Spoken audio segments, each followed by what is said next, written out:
Hello, this is Jerry Jokoy. I'm going to do a review on this World War II D-Day Spike. And first I'm going to read what I have on it. And I got it from IMA, the International Military Antiques. It's a very reputable company, and they have a lot of historical war collectibles, and they even have some reproductions. But anyway, this is their World War II D-Day Spike, and they've been sold out for a long time, so I'm glad I got it because it's a very well-made reproduction. I mean, I'm really glad I got one. But this is a new made item. These are reproduction of the extremely rare emergency issue cruciform bladed fighting knives used by Free French and other Allied troops during the second part of 1944. Originally using a 6.5-inch blade section from a French 1886 LaBelle bayonet mounted on an all-steel knurled no-slip hilt, issued in slightly modified British No. 4 Spike bayonet scabbards. The originals of this model are very rare. Um, anyway, yeah, the scabbard is it fits really nice into uh, the British scabbard, and so it's really cool how they did that, and it's a pretty nasty weapon. I think the French resistance, I mean, they were just wanting anything they could get their hands on, so this was a pretty fine weapon, I guess, for hand-to-hand combat. It's better than that French nail. People have seen that too, that nail that was just bent, heated up and bent around and sharpened on one end.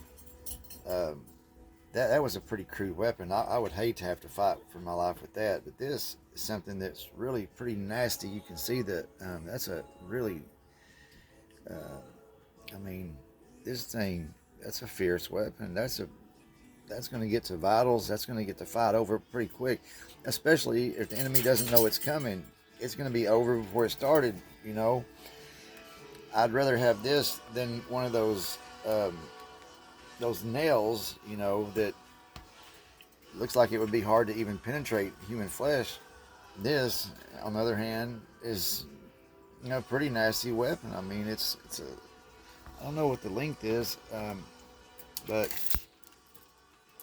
that spike is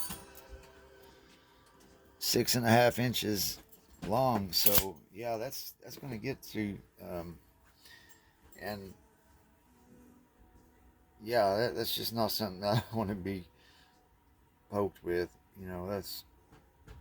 I think that's a pretty effective weapon, and just shows the ingenuity of uh, the hard times of World War II and what the French fighters were having to go through. I mean, that footage of the Germans retreating after D-Day, they're in armored vehicles and they're getting hit with Molotov cocktails from the French resistance, and Lugers, Sten guns, anything they get their hands on, and there were a lot of attacks from close range. Even, the Americans used what was that, 45, the Liberator.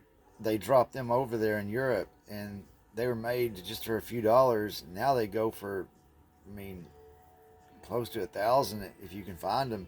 They weren't made to shoot more than a few times, but I think they came with 10 rounds, gave you a couple of practice rounds, and they were just a crude weapon, but it just shows why it's important for people to be armed, and why our Second Amendment to me is so important. I hate to bring that up on here. I hope it doesn't flag me or something, but anyway, I hope you enjoyed this review and got something out of it. This is really a very well made reproduction, and